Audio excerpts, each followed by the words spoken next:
Afternoon. Good afternoon. What's your name? I'm Nick Bullen. And where are you from, Nick? Swanworth Farm, Mickleham. Fantastic. Now tell me a little bit about history about your farm. We're one of 3 farms in Norbury Park. Norbury Park itself was bought by Surrey County Council in the mid-1930s by a very forward-thinking council. They bought 1,500 acres and the big Norbury Park house, and it will never happen again. They sold Norbury Park house, and that paid for the rest of the estate. So the estate is cost neutral to us as taxpayers. Brilliant. So I've lived here more or less all my life. I've worked away. Was it your father who first came down here? We acquired the tenancy through my dad's employer. So my dad worked for Commander Woodall, who farmed the farm just below the RAF camp at Headley, and also for farms at Rushet, and the farm at Rushet. When his son became of age, he gave the tenancy of that. Commander Woodall retired, and his son-in-law took on the rest of what was left of the farming operation, which was here. This farm, when we were kids, was 2 farms, and this farm here was a little dairy farm, and we lived on the other half of the farm, which was part of Commander Woodall's. And in 1968, this farm, or the river flooded. Everyone knows about the bad flood there. The chap that was here, it just tipped him over the edge. He gave up. Another chap came in, great Surrey County Council, faux pas, whatever. This chap had made his money on the oil rigs in South Africa. So he paid big money. It was just a disaster. He did a run in them, goodness knows how much. And the council wanted a tenant they knew about, so my dad's boss, Commander Woodall, took the farm on, and they farmed it. When we moved here in 1976, there was so much debt on all the utilities that we couldn't get anything put on in our name. It went through Dad's governor, went through the business, so telephone, the water, the electric was really all, because there was so much owed by the previous tenant. Right. So and as a kid, I lived on the other half of the farm. There's a river cliff around there. My brother, when he was 3, fell down it 60 foot into the river. Set my mum grey overnight. We've been here, and in my dad's governor decided in early '87 that he'd had enough of farming here. He owns 30 acres and a house at Headley. Put it up for sale and thought it would take months to sell. He sold it in a week. Oh, and then all of a sudden he was then in a panic to find somewhere. So he eventually moved down the West Country. Dad had the opportunity of going, but his mum was still alive, so he stayed here, and we got through him staying. The Surrey County Council didn't like absentee tenants. No. So Mr. White almost put a gun to the council's head, and that's how we got the tenancy. Fantastic. We've been here since then. So what sort of farm was it back in the early days? Was it a mixed farm? It was mixed. So of dairy? So this little farm was a dairy farm. The guy had a few pigs. The other half of the farm, I never knew it as a kid, but Commander Woodall moved from Warnham, and he had 2 or 3 dairy herds, and they had a milk round in London, hence why they moved from Warnham to here, so they were closer to London. And the buildings at Cowslip, which are gone now, there was a bottling plant there, and an old style cow shed, and they were traditional Guernseys he had. Yeah, they were Guernseys.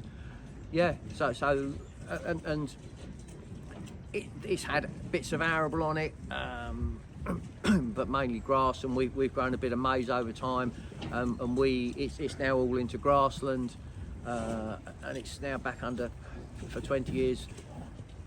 For a brilliant idea, Surrey County Council let Surrey Wildlife Trust manage the whole estate for them, so that wasn't a good idea.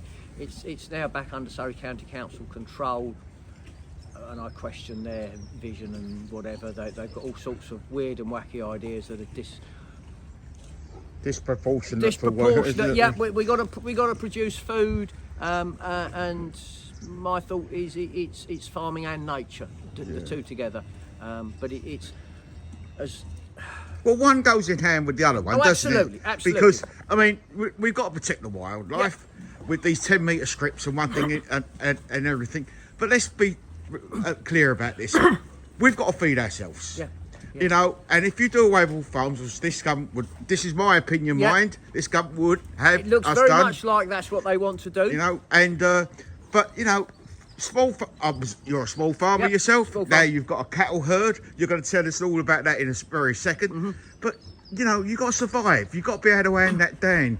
It's Yep. no good coming, when you pass over, that you could have so much debt that you can't take on, No. that your forebears won't take on the farm. I mean, I've got nobody to follow on. Neither of my children want to follow. But I'd like somebody that took it over that understood here. Yes. Because lots of farms they get relet and all the knowledge disappears.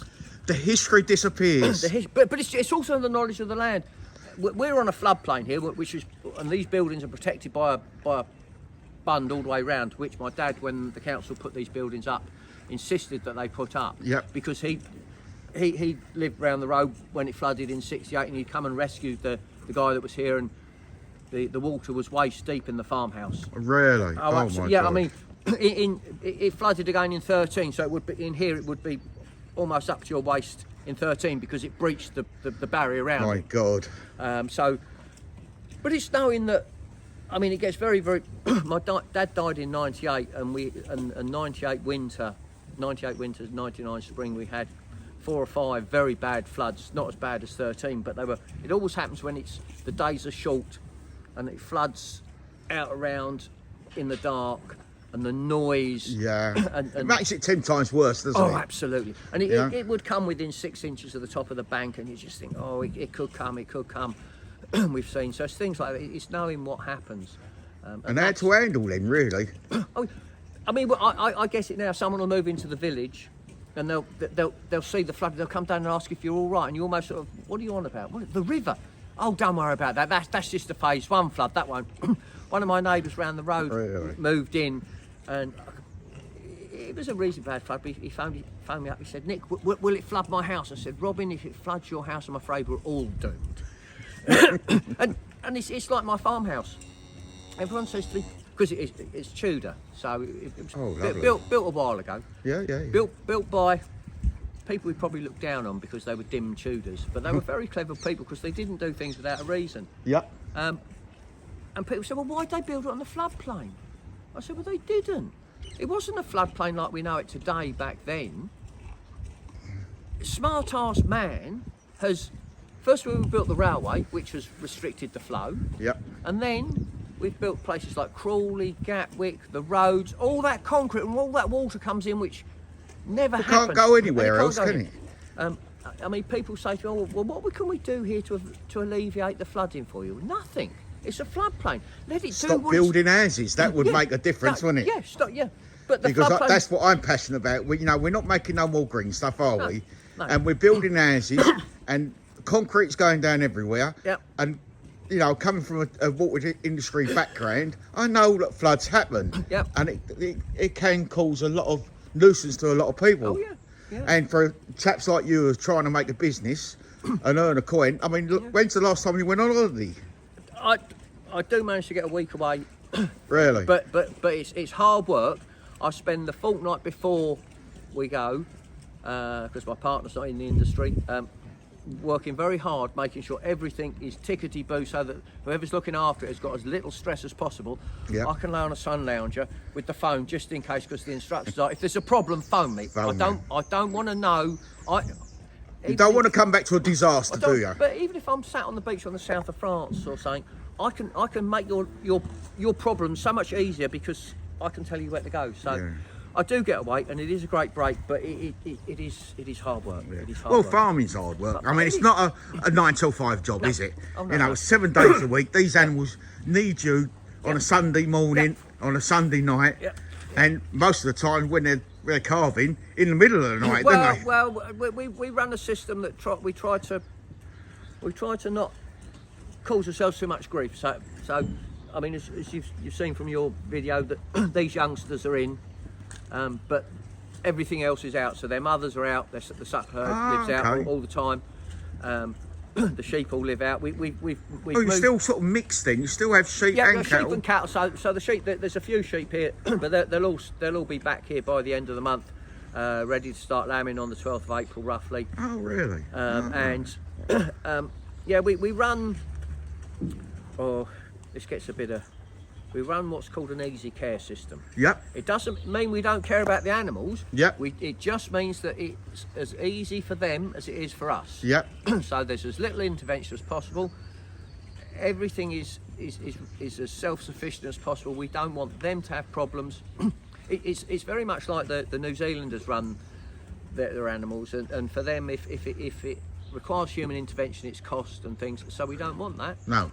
It's not like a dairy farm where they're in and mollycoddled. Yep. My girls have to look after themselves, Yep. produce me a calf, because margins are tight, even with the price of things. Oh, God, yes. I mean, we've moved away from buying inorganic fertiliser, courtesy of that lovely Russian gentleman. Yeah. Because But you don't grow. You say you don't grow maize anymore. That's No. obviously a good feed for the animal, isn't it? it It's is, but protein. And, it is, but I needed the grassland, and it was a cost doing it. So we've gone to things that that we can do that we get a return and we don't get the cost. So as you've seen that they're all eating what I like to call their sweets. They're eating fodder beet today. Yes. And they are like sweets. They're junk. I just see that. They love it. Could you introduce your herd to me? Yep. Right. So what breed is it? Now you proved me wrong. I called them Sussex. You nearly swore at me. I did swear you, but so these are stabilisers. Really? These are stabilisers, yep. So they're we're going to get jargony here. They're a fixed hybrid composite, a sort of Heinz 57. Right. Of what? Right. So they're a deliberate cross. So Did you cross them or no. So the idea came from America.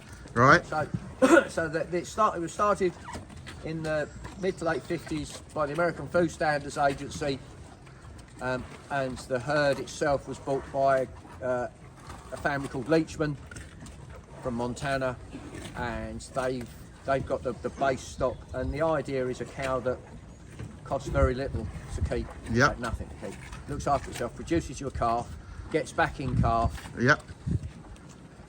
and that's it. So they are. So they're and they're always introducing bits and pieces in there. So they're a cross of red and black Angus, Yep. Hereford they've used. Oh, well, that surprised me because Hereford's normally got the white face, hasn't it? And occasionally you will get somebody who'll come out with a white face. Simmental, so you get a white face again. God. Gelvy, which is, so you use the British breeds, the Hereford and the Angus for their meat qualities. The Simmental for milk because it's a dual purpose breed. The Gelvy is a I think she's French, but she's got early sexual maturity, so that they cross them up. And the idea is, so if you cross two pure breeds, you get what's called hybrid vigour. So that their offspring will perform better than a pure breed. Fantastic. So these are a fixed hybrid. So, and because they're a fixed hybrid, you don't get 100% hybridisation. You'll get 87.5%. So they're not. So that's the thing. So we've got a bit of.